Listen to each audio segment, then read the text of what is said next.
Innal hamdalillah nahmaduhu wa nasta'inuhu wa nastaghfiruh wa na'udzu billahi min shururi anfusina wa sayyiati a'malina may yahdihillahu fala mudilla lahu wa may yudlilhu fala hadiya lahu.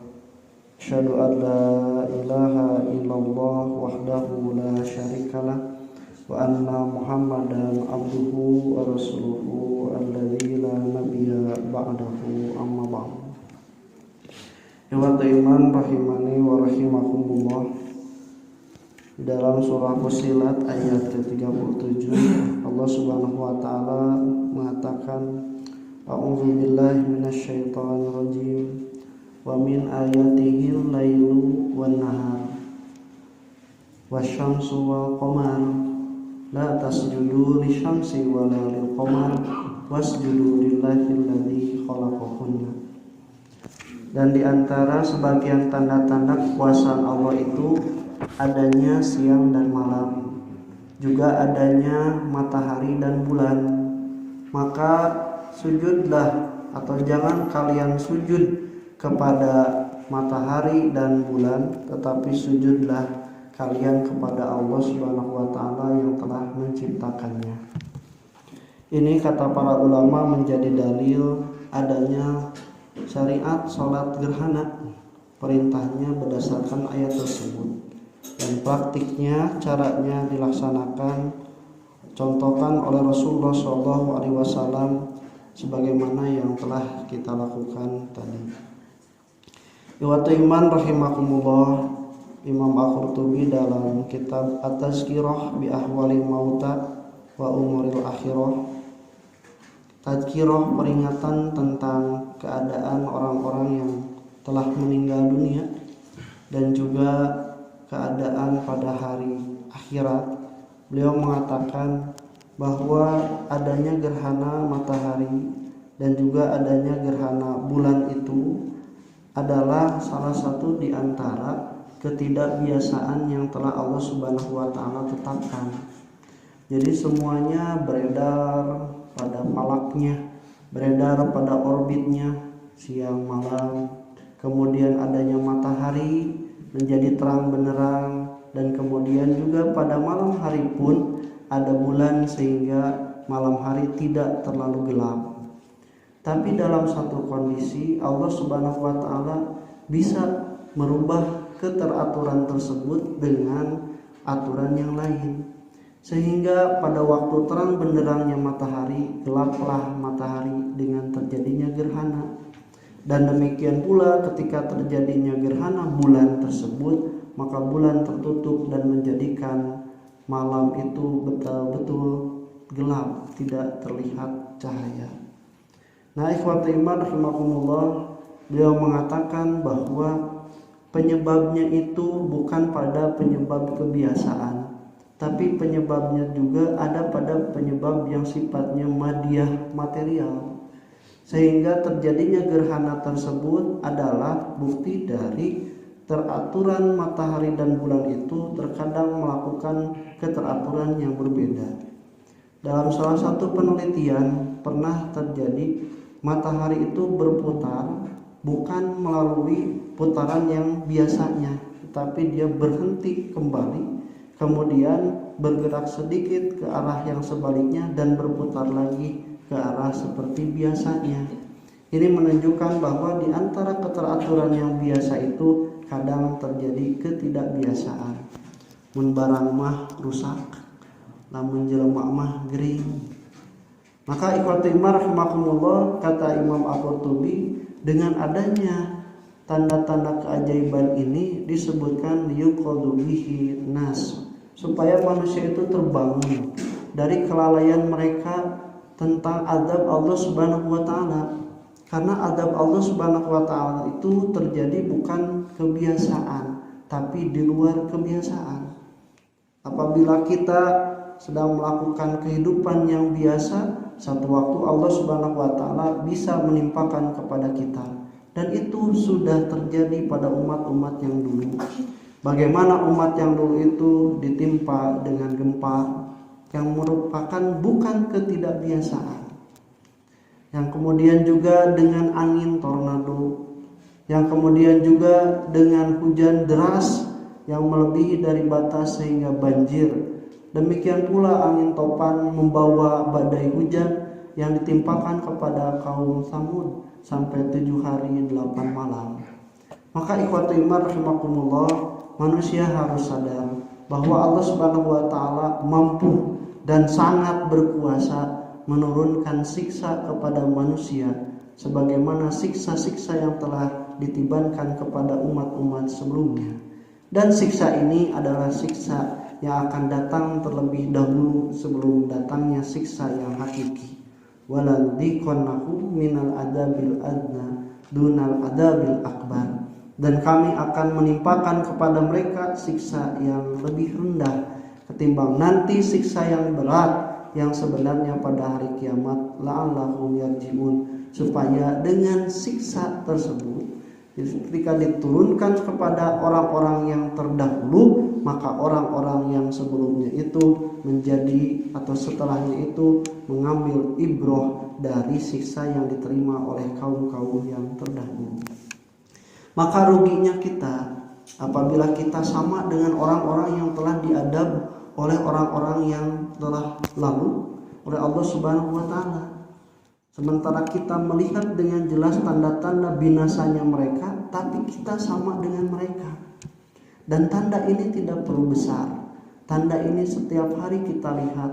Kematian orang-orang yang sudah mendahului kita adalah salah satu bukti tazkirah bahwa itu menjadi peringatan bagi diri kita.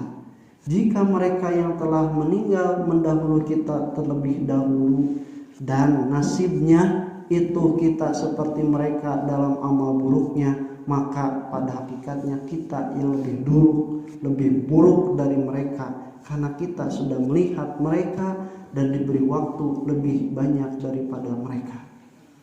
Ikhwatu iman rahimakumullah, Imam Bukhari dalam Sahih Al-Bukhari-nya beliau mencatat di hadis nomor 534. Ini dicatat dalam kitab Sholatul Kusuf dalam hadis yang begitu panjang.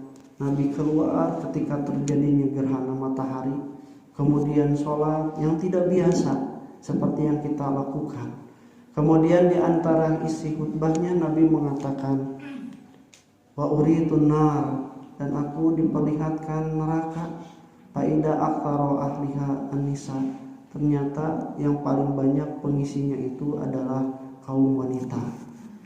Di dalam hadis yang lain Imam Bukhari mengatakan, ya ma'syarun nisa tasaddaqna, wahai golongan kaum wanita bersedekahlah kalian.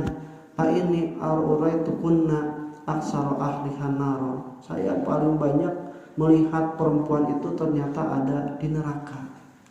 Nah, ikhwati iman rahimakumullah, para sahabat kita diterangkeun ka awewe tapi nu nanyana lalaki.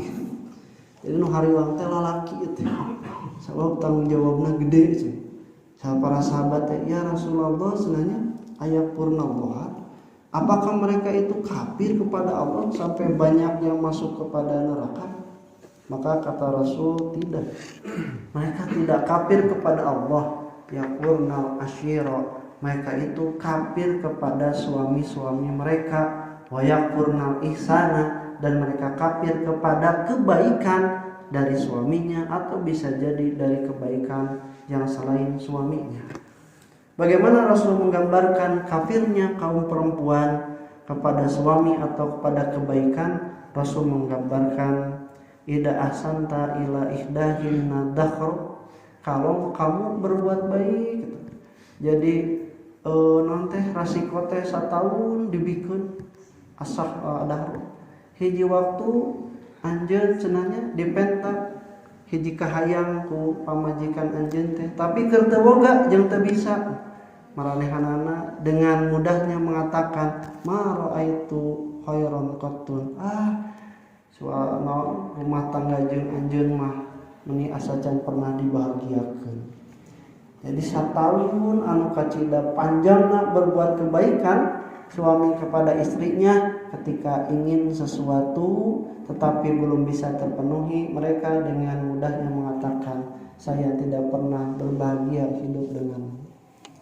Ikhwatul iman rahimakumullah.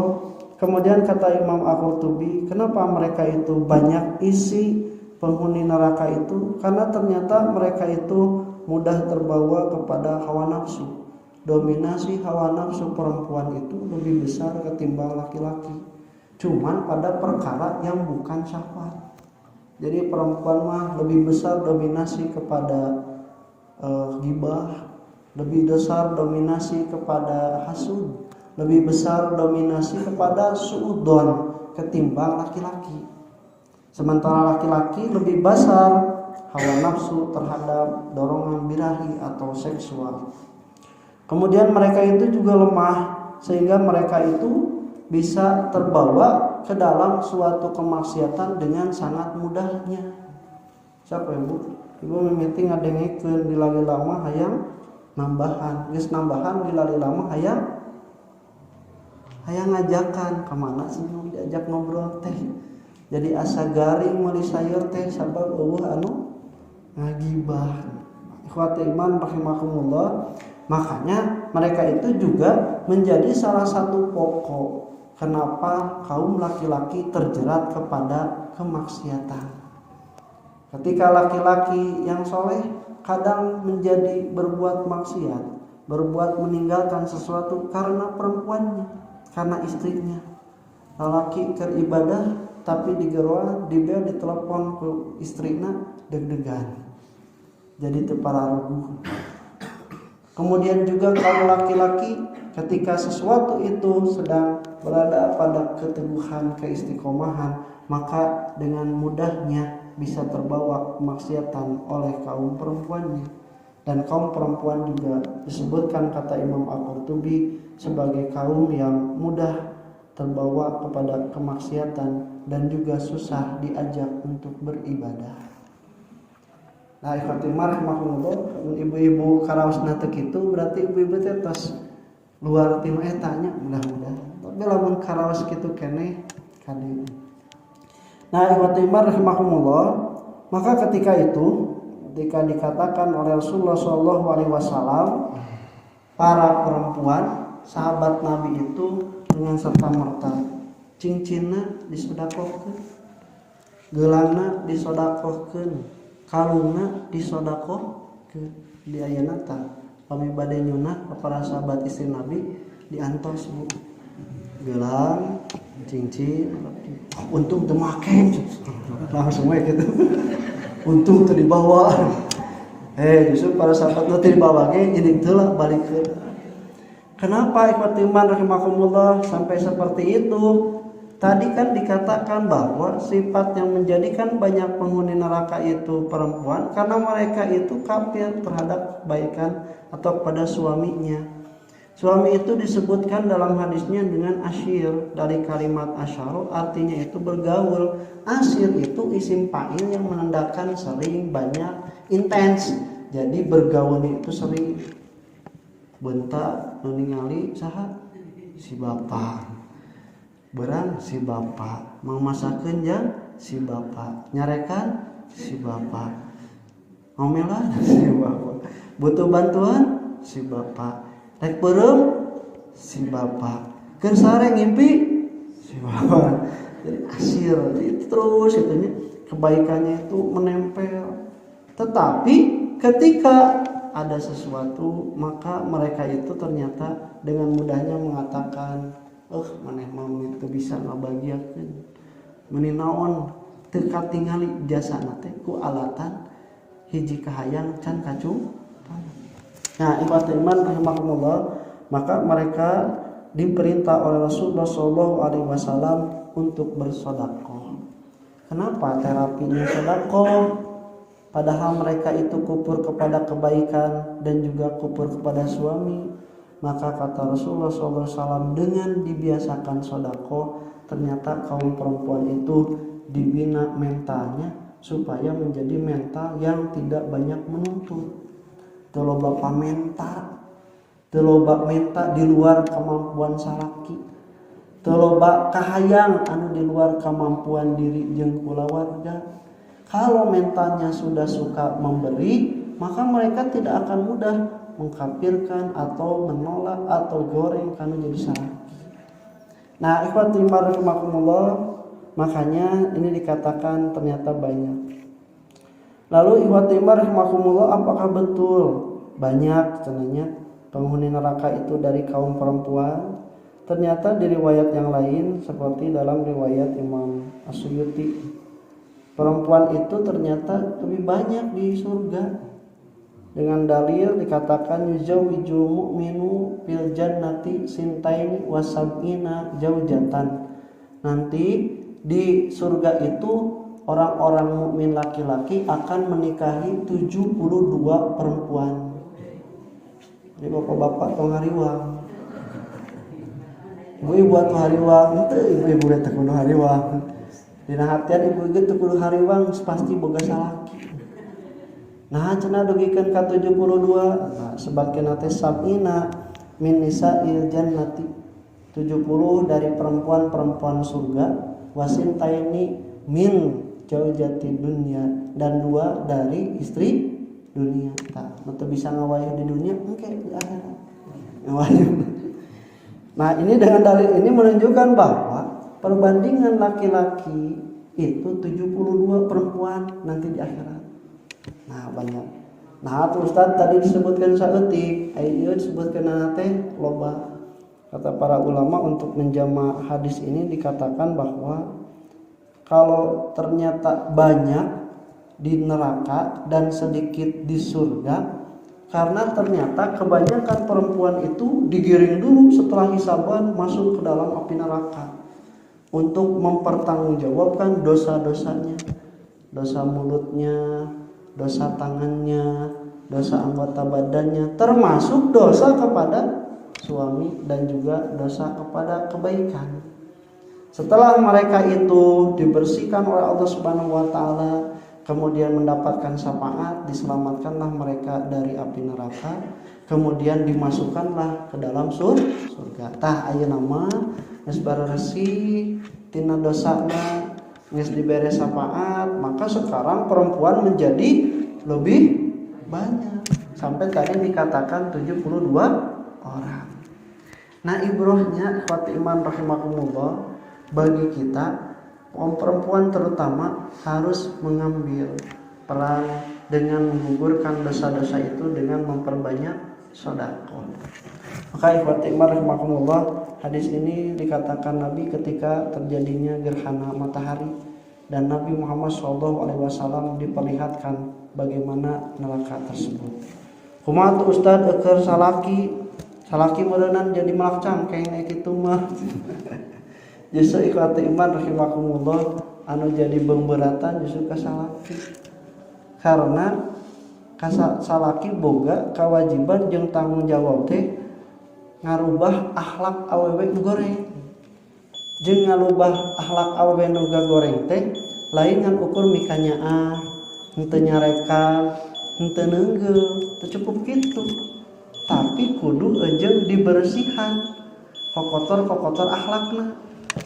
Jadi lamun misalnya teh diantepkeun we henteu aya culangung mah, tapi manehanana teh teu berbuat kebaikan, tetep goreng ku lalakina diantepkeun. Tah eta teh tanggung jawab lalaki ka babawa. Tapi aing geus ku lalaki ku salakina diomongan, dibenerkeun, dicontohan kitu wae mah tos janten tanggungan istrina masing-masing. Mudah-mudahan gerhana ayeuna janten hiji ibroh kana urang sadayana bahwa Allah Subhanahu wa taala dengan mudahnya mengeluarkan kita dari keteraturan alam yang sudah menjadi sunnatullah, dan dengan adanya gerhana menjadi tazkirah bagi kita bahwa siksa-siksa kubur, siksa neraka itu hak sebagaimana haknya benarnya siksa-siksa yang sudah Allah timbangkan di dalam alam dunia pada kaum terdahulu. Demikian yang dapat Latif sampaikan. Aku qouli hadza wa astaghfirullah li wa lakum. Assalamualaikum warahmatullahi wabarakatuh.